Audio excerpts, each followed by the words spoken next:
Hello aspirants, कैसे हैं आप लोग? अच्छे होंगे, उम्मीद करता हूँ ऐसी। और आज जो हम डिस्कस करने आए हैं एस्पायरेंट, वो डिस्कस करेंगे पार्ट 1 ऑफ इंडियन कॉन्स्टिट्यूशन। भारतीय संविधान का भाग 1 को हम डिस्कस करने वाले हैं। ये क्लास इंग्लिश मीडियम और हिंदी मीडियम की तो रहती ही है, मैं पढ़ाता ही हूँ बाइलिंगुअल, लेकिन ये क्लास जो है ये प्योर हिंदी मीडियम में रहेगी। प्योर हिंदी मीडियम की बात करते हैं यहाँ पर। तो हम बात करते हैं जो भाग 1 है। भाग 1 कहाँ का? भारतीय संविधान का। भारतीय संविधान का भाग 1। भारतीय संविधान का भाग 1, जो आर्टिकल, जो अनुच्छेद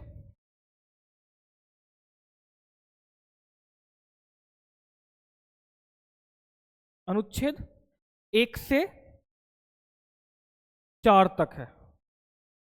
अनुच्छेद 1 से 4 तक है, जिसमें भारत और उसके राज्य क्षेत्र के बारे में बताया गया। भारत और उसके राज्य क्षेत्र, उसके राज्य क्षेत्र के बारे में बताया गया है। ठीक है, ये क्लास यूपीएससी और जो स्टेट पीसीएस है उनके लिए है। ठीक है, भारत और राज्य क्षेत्र के बारे में बताते हैं। तो यहां पर आर्टिकल 1, आर्टिकल 2, आर्टिकल 3 और आर्टिकल 4 पढ़ने वाले हैं। तो पहले आर्टिकल 1, आर्टिकल 2, आर्टिकल 3, आर्टिकल 4 के बारे में थोड़ा सा एक ओवरव्यू लेते हैं कि भारत का जो संविधान है उसका अनुच्छेद 1 कहता है कि भारत राज्यों का संघ होगा। भारत राज्यों का संघ होगा। इसका मतलब क्या है? इसका मतलब है, पहले इसको लिख देते हैं अनुच्छेद 1 को। अनुच्छेद 1,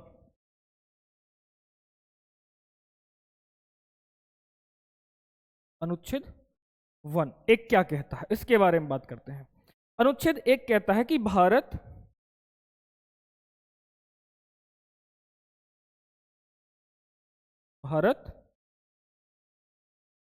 राज्यों का संघ होगा। भारत राज्यों का संघ होगा। इसका मतलब है कि भारत को बनाया स्टेट्स ने नहीं है, बल्कि पहले भारत बनाया गया है। या मतलब कहूं, ऐसे समझने के लिए लीजिए कि पहले ये एक यूनियन है। पहले ये क्या है? भारत संघ है। ये क्या है? भारत संघ, भारतीय यूनियन है ना, भारत संघ है। और इसके भीतर पहले राज्यों को नहीं बनाया गया, पहले देश को बनाया गया है। पहले किसको बनाया गया है? भारत को बनाया गया है। फिर यहां पर ये छोटे छोटे राज्य बनाए गए हैं अपने प्रशासनिक कार्यों को पूरा करने के लिए। किसके लिए? प्रशासनिक कार्यों को पूरा करने के लिए। ऐसे ऐसे है ना, ऐसे ऐसे बनाया गया। मतलब पहले क्या बना है? पहले भारत बना है, यूनियन बना है, पहले संघ बना है, फिर उसमें से छोटे छोटे राज्यों को बनाया गया है। अगर वर्तमान समय की मैं बात करता हूं, वर्तमान में जो भारतीय संघ है,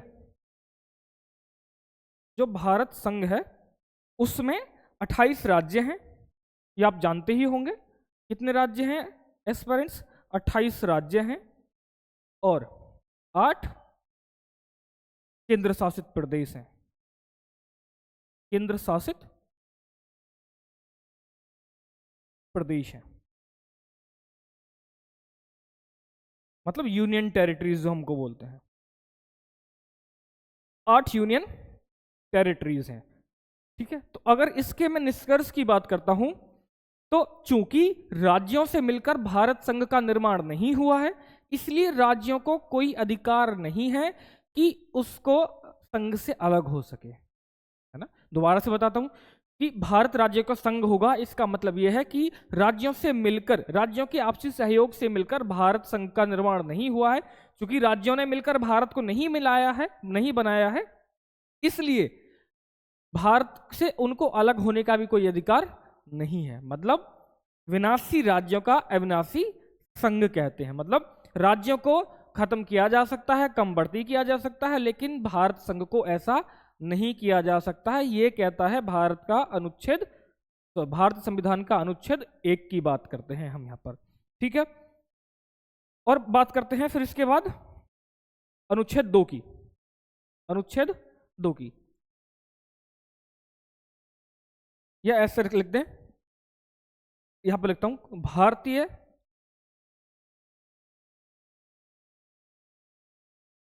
राज्यों ने मिलकर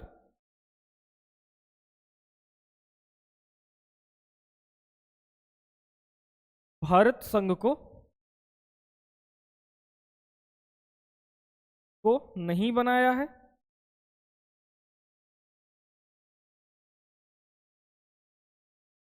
नहीं बनाया है, इसलिए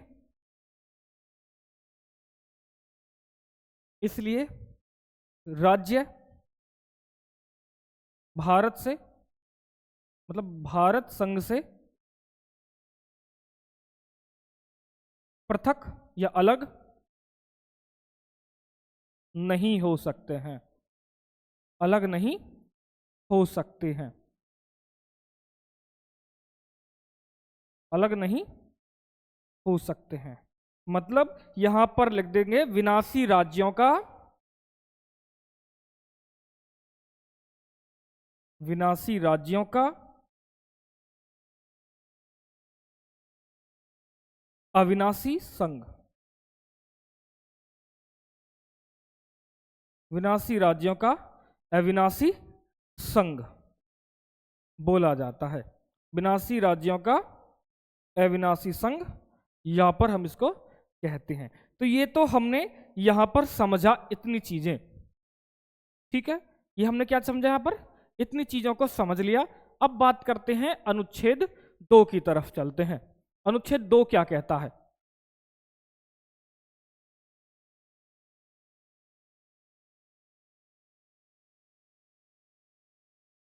अनुच्छेद 2 क्या कहता है? भारतीय संविधान का अनुच्छेद कहता है कि संसद के पास पावर है नए राज्यों को स्थापित करने की, है ना, या कह सकते कि नए राज्यों का प्रवेश, नए राज्यों का प्रवेश जो अभी तक भारतीय संघ के भाग नहीं थे। ये किसके पास पावर है? संसद के पास, पार्लियामेंट के पास, संसद के पास शक्ति निहित है। ये किसके पास निहित है? शक्ति, संसद के पास शक्ति निहित है। तो अनुच्छेद 2 इसके बारे में बात करता है ना, अनुच्छेद 2 इसके बारे में बात करता है।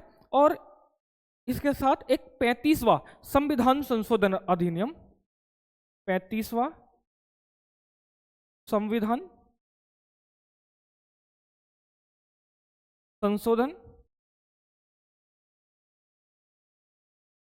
अधिनियम,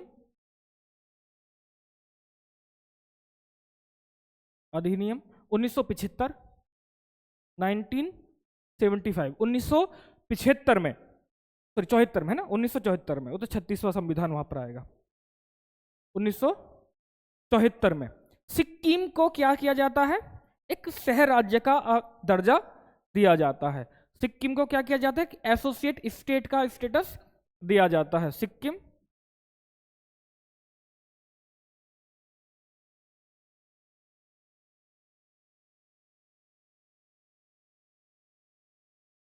शहर राज्य का दर्जा दिया गया। एक तो ये संविधान, इसमें यहां पर संशोधन याद रखना है। फिर दूसरे संविधान संशोधन की बात करते हैं हम, 36वां संविधान संशोधन,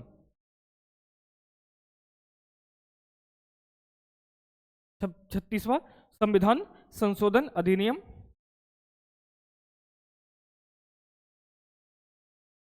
अधिनियम 1975, 1975। यहां सिक्किम को पूर्ण राज्य का दर्जा दे दिया जाता है।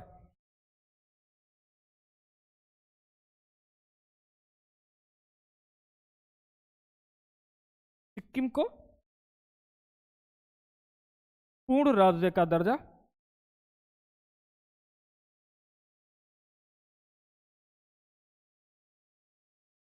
प्रदान कर दिया जाता है। ये तो थी अनुच्छेद 2 तक की बातें। अब बात करते हैं अनुच्छेद 3 की। अनुच्छेद 3 क्या कहता है? वेरी इंपॉर्टेंट है। अनुच्छेद 3।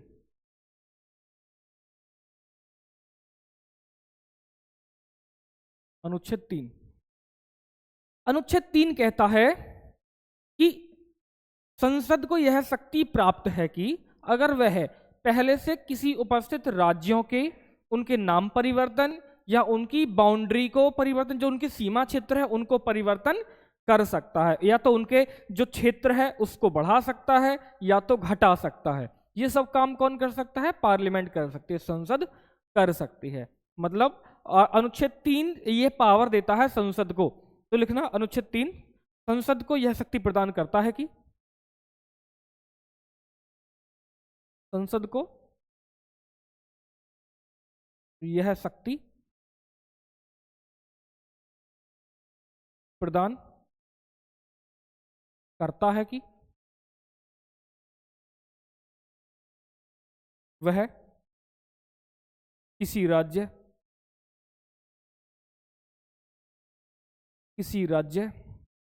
के नाम परिवर्तन का, किसी राज्य का नाम परिवर्तन, कॉमा सीमा क्षेत्र परिवर्तन इत्यादि कर सकता है। ये किसको पास पावर है? संसद के पास। अनुच्छेद 3 ये उसको ऑथराइज करता है, शक्ति प्रदान करता है। अब बात करते हैं अनुच्छेद 4 की। फिर इसके प्रोसेस की बात कर लेंगे, इसकी प्रक्रिया की बात कर लेंगे कि इसको कैसे प्रक्रिया में, कौन सी प्रक्रिया के द्वारा इसको बनाया जा सकता है। अनुच्छेद लिख लेते हैं यहां पर। नेक्स्ट अनुच्छेद है अनुच्छेद 4। अनुच्छेद 4, अनुच्छेद 4 कहता है भारतीय संविधान का कि अगर भारतीय संविधान में अनुच्छेद 2 और अनुच्छेद 3 के तहत कोई बिल लाया जाता है और उसके द्वारा संविधान में संशोधन किया जाता है तो उसे अनुच्छेद 368 में 368 में कंसीडर नहीं किया जाएगा। मतलब इसका सिंपल सा अगर मैं लैंग्वेज में कहूँ कि अगर किसी अनुच्छेद 2 और अनुच्छेद 3 के तहत कोई बिल लाया जाता है और उस बिल से संविधान में कहीं पर संशोधन होता है तो उसे संविधान संशोधन में गिना नहीं जाएगा, उसे संविधान संशोधन नहीं समझा जाएगा। ये कौन कहता है? ये अनुच्छेद 4 कहता है। तो लिख देता हूं इसकी लैंग्वेज एक बार कि यदि कोई बिल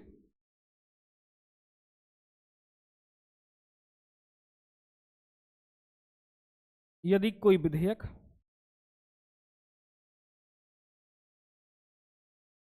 अनुच्छेद 2 तथा 3 से संबंधित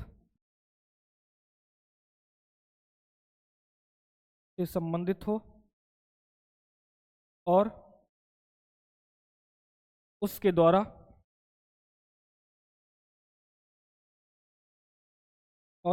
द्वारा संविधान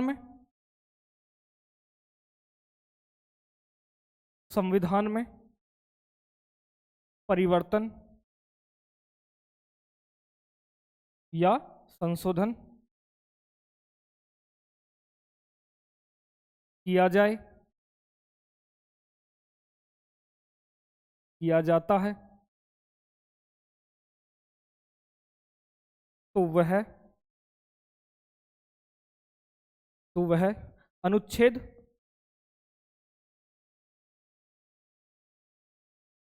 368 368 के तहत या 368 में नहीं माना जाएगा, नहीं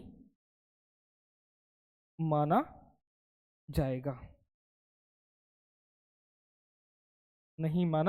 जाएगा। ये तो थी जो लैंग्वेज मैंने लिखवाई आपको।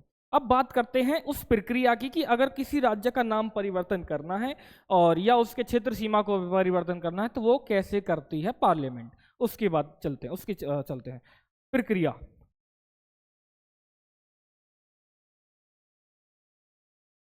क्या प्रक्रिया है उसके बारे में डिस्कस करते हैं अपन लोग। पहली चीज,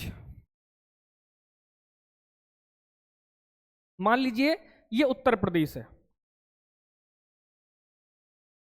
ये क्या है, ये एक तरह से उत्तर प्रदेश है ना।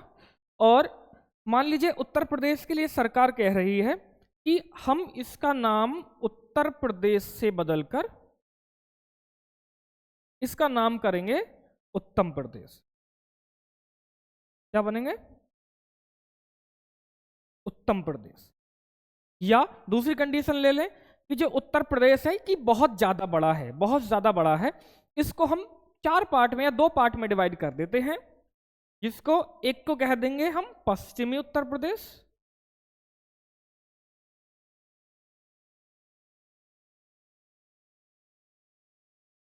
और दूसरे को कह देंगे हम पूर्वी उत्तर प्रदेश।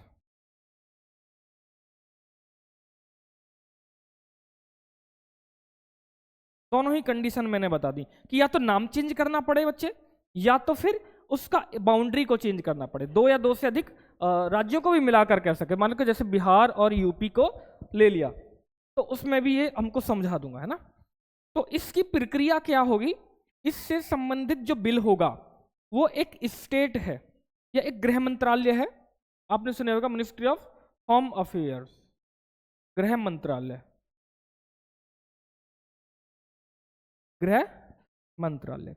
इसके अंडर में एक विभाग है, राज्यों से संबंधित विभाग है ना, डिपार्टमेंट ऑफ स्टेट्स, राज्यों से संबंधित विभाग, राज्यों से संबंधित विभाग, राज्यों से संबंधित विभाग। तो जो मिनिस्ट्री ऑफ होम अफेयर्स गृह मंत्रालय के अधीन में काम करता है, राज्यों से संबंधित विभाग, वो राष्ट्रपति की पूर्व स्वीकृति के साथ क्या करेगा, विधेयक बनाएगा, विधेयक बनाएगा, विधेयक बनाया, या कह सकते हैं कि प्रारूप तैयार किया, प्रारूप तैयार करेगा कि क्या नाम चेंज करना है। जैसे मैंने कहा उत्तर प्रदेश का नाम बनाएंगे उत्तम प्रदेश, तो वो डिपार्टमेंट ऑफ होम अफेयर्स जो गृह मंत्रालय के अंतर्गत में जो राज्यों से संबंधित विभाग है, ये क्या काम करेगा, एक ड्राफ्ट तैयार करेगा कि ये ड्राफ्ट हम बना रहे हैं और राष्ट्रपति की स्वीकृति यहां पर होगी, राष्ट्रपति की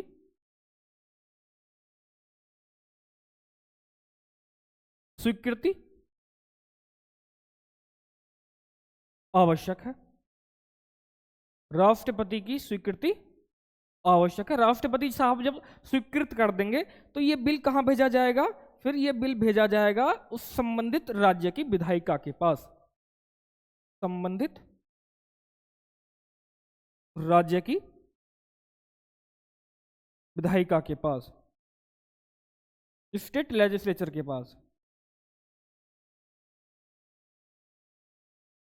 के पास भेजा जाना अनिवार्य है। भेजा जाना क्या है, अनिवार्य है। इसको यहां से इरेज कर दूं क्या, इसको यहां से इरेज कर देता हूं इस साइड से, ये समझाने के लिए लिखा था, इसको इरेज कर देता हूं यहां से, फिर आगे बढ़ते हैं।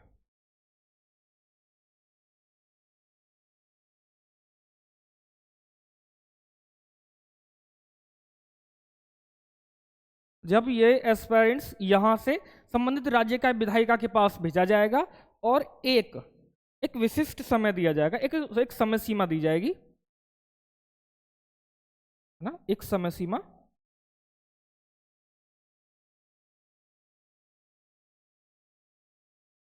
का निर्धारण किया जाएगा,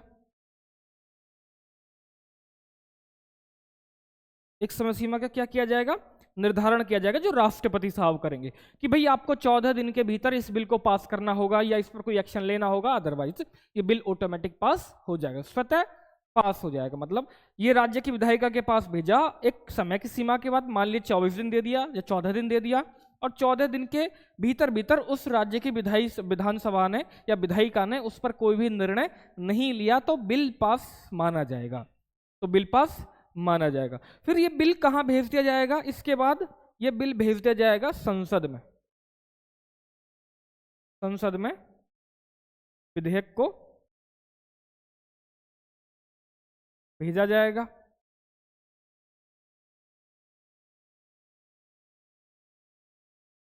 संसद में विधेयक को भेजा जाएगा और संसद में होते हैं दो हाउस, एक होता है लोकसभा और एक होता है राज्यसभा। एक होता है लोकसभा और एक होता है राज्यसभा।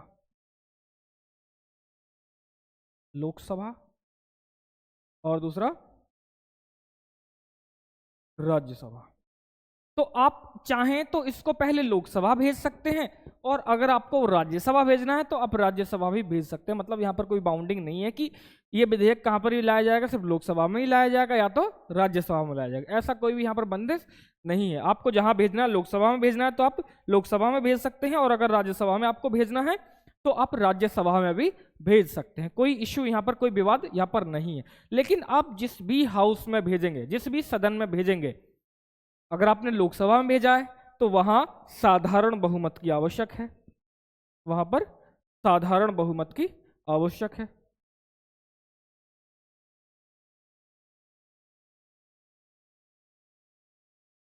साधारण बहुमत से पास होना चाहिए और यहां भी राज्यसभा में भी लाएंगे तो फिर साधारण बहुमत। जॉइंट सीटिंग नहीं हो सकती है। मतलब अगर लोकसभा में ला रहे हैं तो यहां पर साधारण बहुमत के द्वारा बिल पास हो जाएगा, तो फिर आपको राज्यसभा भेजना पड़ेगा और जब राज्यसभा आपने भेजा तो यहां पर भी साधारण बहुमत के बाद बिल पास हो जाएगा और फिर ये भेज दिया जाएगा राष्ट्रपति साहब के पास स्वीकृति के लिए। राष्ट्रपति साहब के पास स्वीकृति के लिए भेज दिया जाएगा और राष्ट्रपति साहब इस पर क्या कर देंगे? स्वीकृति प्रोवाइड कर देंगे, स्वीकृत कर देंगे, स्वीकृति दे देंगे और ये विधेयक जो था, ये जो बिल था, ये कन्वर्ट हो जाएगा एक्ट में। मतलब नए राज्य का गठन हो जाएगा, या नाम परिवर्तन की बात थी तो नाम परिवर्तन हो जाएगा। ये इसकी पूरी प्रोसेस है, ये इसकी क्या है? पूरी प्रोसेस है। चलिए फिर आगे बढ़ते हैं। भाषा के आधार पर राज्यों का पुनर्गठन। भाषा के आधार पर राज्यों का पुनर्गठन या भाषाई आधार पर, भाषाई आधार पर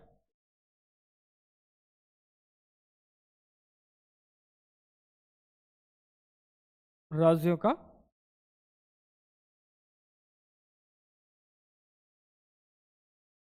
पुनर्गठन, राज्यों का पुनर्गठन, यहां की बात करते हैं। ठीक है,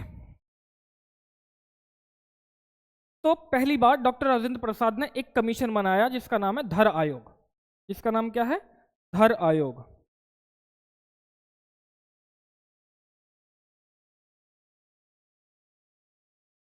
धर आयोग। इसके जो अध्यक्षता कौन के थे? अध्यक्ष कौन थे? उनका नाम है एस के धर।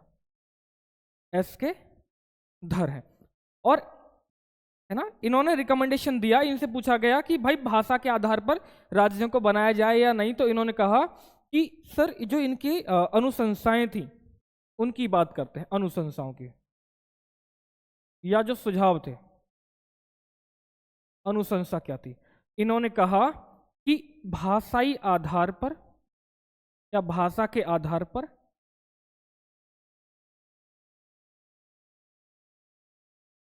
राज्यों का गठन या राज्यों का गठन नहीं होना चाहिए, नहीं होना चाहिए ना। भाषा के आधार पर राज्यों का गठन या पुनर्गठन नहीं होना चाहिए। इन्होंने कहा कि अगर राज्यों का पुनर्गठन करना है, अगर राज्यों का गठन करना है,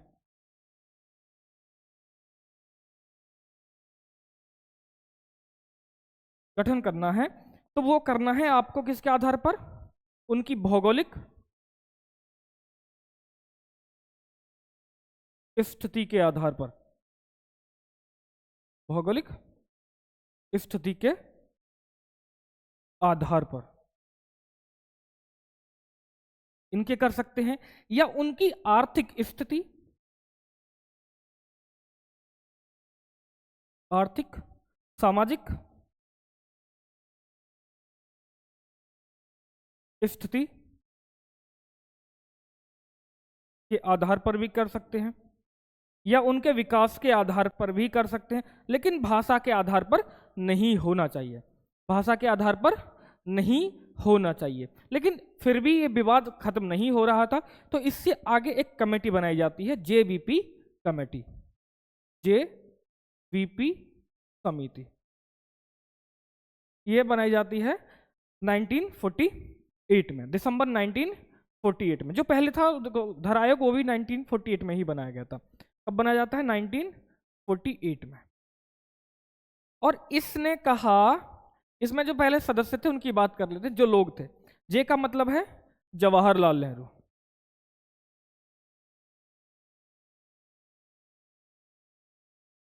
जवाहरलाल नेहरू, है ना।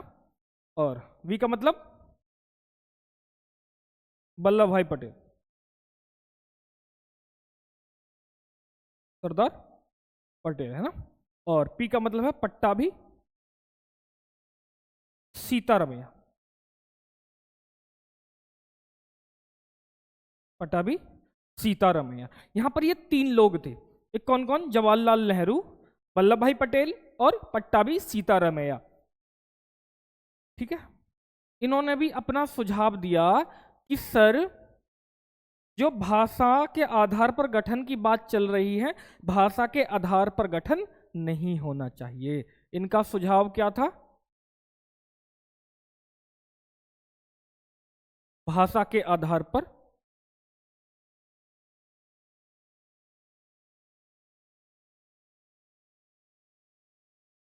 राज्यों का पुनर्गठन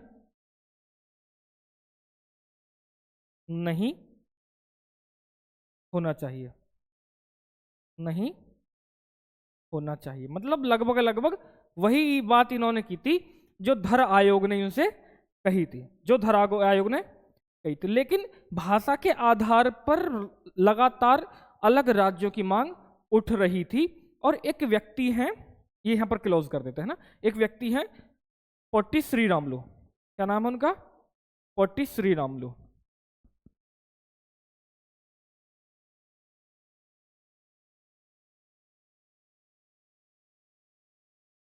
पोट्टी श्रीरामुलु। इन्होंने क्या कर दिया? कांग्रेस लीडर थे ये, चले गए एकदम से आमरण अनशन पर, डेथ स्ट्राइक पर चले जाते हैं ये, आमरण अनशन पर ये चले जाते हैं कि सर हमको कुछ नहीं चाहिए, हमको हमारे तेलुगु भाषाई लोगों के लिए एक अलग राज्य जाना चाहिए, है ना। और इनकी हो जाती है डेथ, मृत्यु हो जाती है इनकी 56वें दिन। दिन था 15 दिसंबर 1952। 56वें दिन इनकी हो जाती है डेथ। अब सरकार पर दबाव आ गया, अलग अलग जगह पर पूरे देश में हिंसाएं होने लगी, क्योंकि इनकी बहुत बड़ी पहचान थी साउथ इंडिया में, है ना। और ये कांग्रेस लीडर भी थे, और कांग्रेस उस समय पर सबसे बड़ी पार्टी हुआ भी करती थी। तो जब सरकार पर दबाव बनने लगा बच्चे, तो सरकार ने कहा कि अब इस दबाव को झटपट से खत्म किया जाए, और पहला राज्य बना दिया जो तेलुगु भाषाओं के लिए था और तेलुगु भाषी लोगों के लिए, और मद्रास से काटकर बना दिया, है ना। मृत्यु हो जाती है तो सरकार ने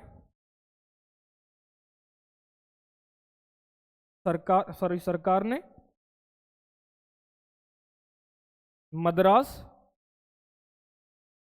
सरकार ने मद्रास में से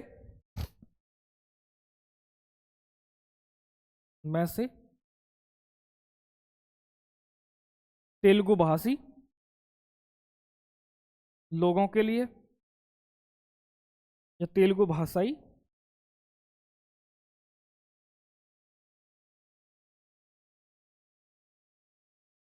लोगों के लिए 1 दिसंबर 1953 1953 को आंध्र प्रदेश को बना दिया पहला राज्य, है ना। आंध्र प्रदेश को क्या कर दिया, पहला राज्य बना दिया गया। भाषाई आधार पर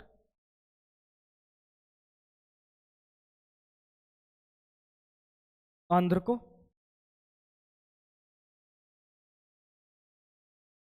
आंध्र प्रदेश को पहला राज्य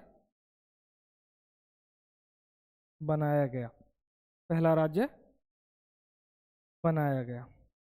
लेकिन जब सरकार ने एक बार बना दिया ये राज्य, अब पूरे देश में मांग उठने लगी कि सर जब आंध्र प्रदेश हो सकता है तेलुगु भाषी लोगों के लिए, तो फिर सर हमारे लिए क्यों नहीं हो सकता है, हमारे लिए क्यों नहीं हो सकता है। उनकी भी मांग थी, क्योंकि अगर आपने किसी को एक बार कोई चीज दे दी है तो फिर और लोग भी जो चुप बैठे हुए थे कि पहले इन लोगों को देख लेने देते, फिर ये मांग लगातार उठना स्टार्ट होगी और सरकार को एक स्टेट रीऑर्गेनाइजेशन कमीशन, राष्ट्रीय पुनर्गठन आयोग का निर्माण करना पड़ा। नेक्स्ट टॉपिक उसी की बात करते हैं, राज्य पुनर्गठन आयोग।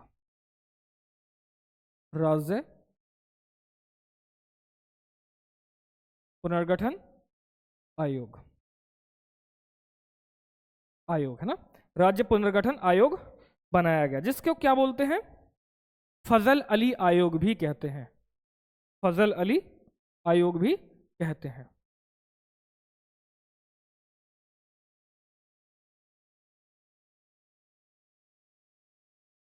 फजल अली आयोग भी कहते हैं, ठीक है, यहां तक आ रहा ना समझ में।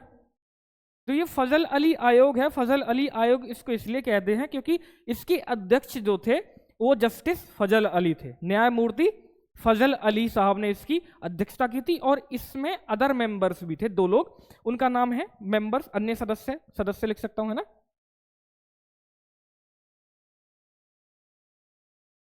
सदस्य यहां पर 2 थे, एक तो केएम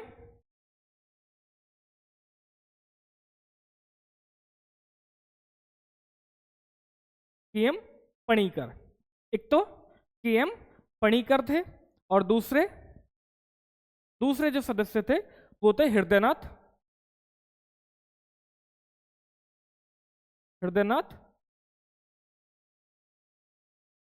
कुंजरू, है ना। तो कुंजरू साहब थे, यहाँ पर 2 लोग थे। और जो अध्यक्ष कौन थे, वो फजल अली ही थे। इन्होंने रिकमेंडेशन दी, इन्होंने रिपोर्ट पेश करती थी अपनी 30 दिसंबर 1955 में, है ना, 30 दिसंबर 1955 रिपोर्ट प्रस्तुत, कब, 30 दिसंबर 1955, 30 दिसंबर 1955। लेकिन इन्होंने जो कहा, इन्होंने एक बहुत बढ़िया बात कही इस रिपोर्ट में। पहली पॉइंट क्या कहा इन्होंने, एक पॉइंट इन्होंने कहा कि सर भाषाई आधार पर, भाषाई आधार पर राज्यों का पुनर्गठन किया जा सकता है, किया जा सकता है, लेकिन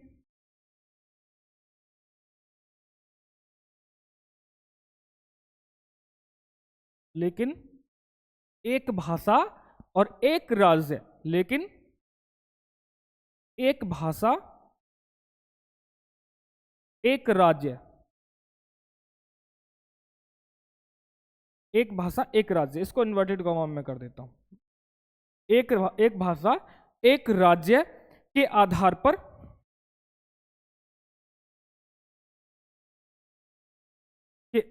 पर नहीं करना चाहिए, नहीं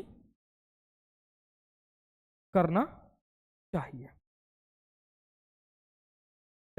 इन्होंने कहा कि भाई देखो, आप भाषा के आधार पर राज्यों का पुनर्गठन कर सकते हैं, लेकिन ऐसा मत करना कि सर एक राज्य और एक भाषा, मतलब एक भाषा बोलने वाले लोगों, क्योंकि अगर ऐसे देखेंगे तो 2011 की जनगणना के अनुसार भारत में लगभग 19,500 से ज्यादा भाषाएं बोली जाती हैं। तो फिर तो ऐसे हर कोई अपने अलग स्टेट की बात करने लगेगा, अलग राज्य की बात करने लगेगा। और फिर इन्होंने सुझाव दिया कि सर आपको जो बनाने हैं ना राज्य, तो हम बताते हैं कि आपको क्या करना है। दूसरा पॉइंट इन्होंने क्या दिया? दूसरा पॉइंट इन्होंने दिया कि आपको कुल 16 राज्य तथा 3 केंद्र शासित प्रदेश, कुल 3 केंद्र शासित प्रदेश बनाने होंगे। कितने? कुल 16 राज्य और 3 केंद्र शासित प्रदेश बनाने होंगे। लेकिन यह बात मानी नहीं। सरकार लेकर आती है इसके बाद राज्य पुनर्गठन अधिनियम। राज्य पुनर्गठन अधिनियम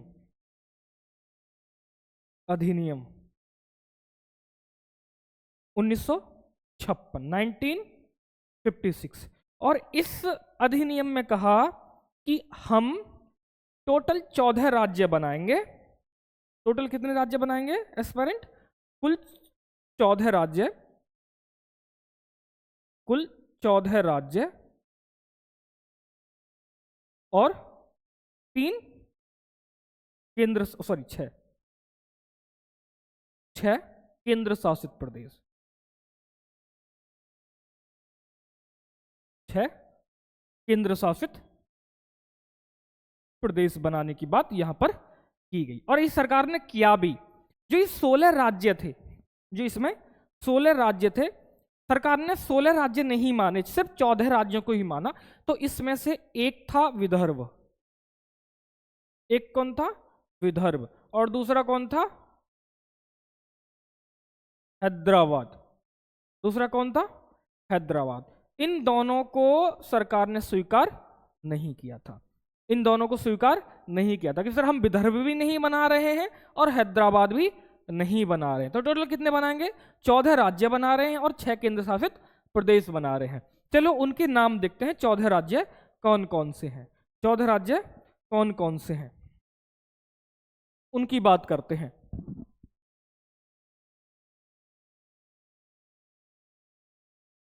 चौदह राज्य जो बताए थे कौन कौन से? पहला आंध्र प्रदेश, आंध्र प्रदेश। दूसरा असम, आंध्र प्रदेश, आंध्र प्रदेश के बाद असम, फिर बिहार,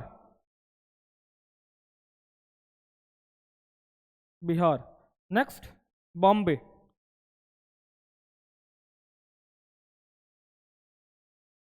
बॉम्बे। नेक्स्ट ये बंबई। और नेक्स्ट जम्मू कश्मीर, जम्मू कश्मीर। नेक्स्ट कौन सा?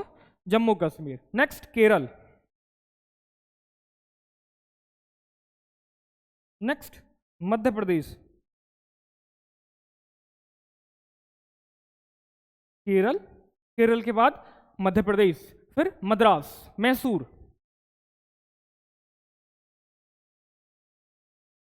मद्रास। नेक्स्ट मैसूर,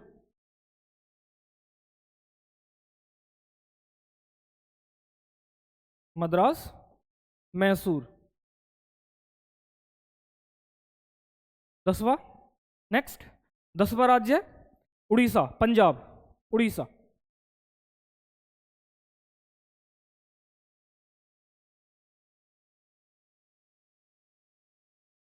उड़ीसा। 11वां पंजाब, 12वां उत्तर प्रदेश। नेक्स्ट 13वां पश्चिम बंगाल।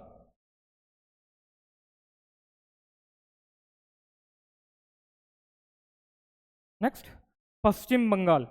और नेक्स्ट 14वां 14वां कौन से आंध्र प्रदेश, असम, बिहार, ये सब राजस्थान।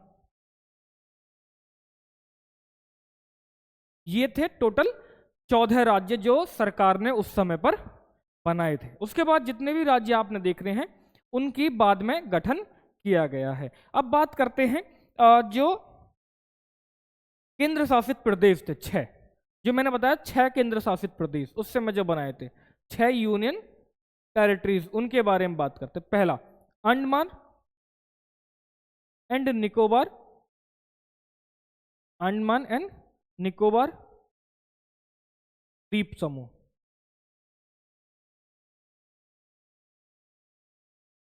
अंडमान और निकोबार आइलैंड। फिर उसके बाद दिल्ली,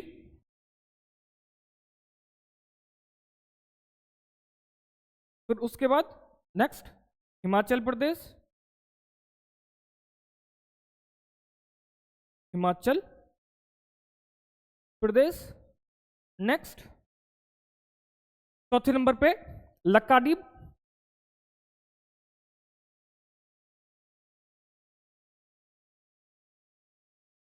लक्काद्वीप, मिनिकॉय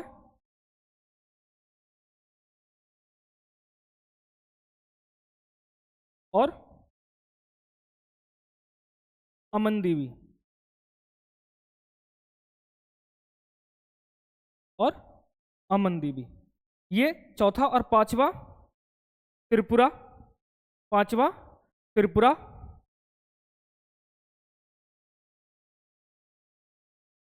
और छठवा मणिपुर।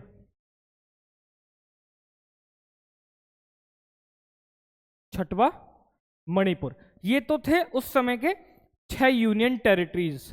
अभी कितने यूनियन टेरिटरीज हैं? अभी 8 हैं। उनके नाम आपको पता ही होगा, अगर आप यूपीएससी में आए हैं तो इतना तो आप जानते ही होंगे। तो आज हमने जो डिस्कस किया वो सारी चीजें यहाँ पर दिखाता हूं कि पहले संविधान का जो भाग था उसके बारे में हमने बात कर लिया, जिसका नाम है भारत और उसके संघ राज्य क्षेत्रों की हमने बात की, है ना। इसके बारे में हमने बात कर लिया। फिर उसके बाद आगे बढ़ते हैं। फिर हमने देखा अनुच्छेद 1 क्या कहता है, फिर उसके बाद देखा अनुच्छेद 2 क्या कहता है, अनुच्छेद 3 के बारे में बात की, और 35वां और 36वां संविधान संशोधन की भी बात हमने यहाँ पर कर ली। फिर उसके अनुच्छेद 3, अनुच्छेद 4 और उसके साथ साथ जो प्रोसेस है राज्य बनाने की, अनुच्छेद 3 की जो प्रक्रिया है उसके बारे में हमने यहाँ पर डिस्कस कर लिया था। ठीक है, उसके बारे में यहाँ पर डिस्कस कर लिया। और फिर जब आगे बढ़ते हैं तो वहां पर हमने देखा कि भाषा या आधार पर राज्य के पुनर्गठन के लिए एक आयोग बनाया गया था, घर आयोग। इसकी अध्यक्षता कौन थे? एस के घर की। तो इसमें कुछ सुझाव या अनुशंसाएं दी थी जो हमने आपके सामने डिस्कस कर लिया। फिर उसके बाद श्री रामलू पोटी का जो अनशन था उसके बारे में बात किया, और इनकी डेथ हो जाती है 15 दिसंबर 1952। ये इनके 56वें दिन है ना। कई बार स्टेट पीसीएस में ये पूछा जा सकता है ना, 56वें दिन। तो ये सब 1 दिसंबर को और 1953 को पहला राज्य कौन बन जाता है? आंध्र प्रदेश बन जाता है, भाषा के आधार पर, भाषा के आधार पर। ये हमने देख लिया। फिर उसके बाद हमने देखा ये सारी चीजें, है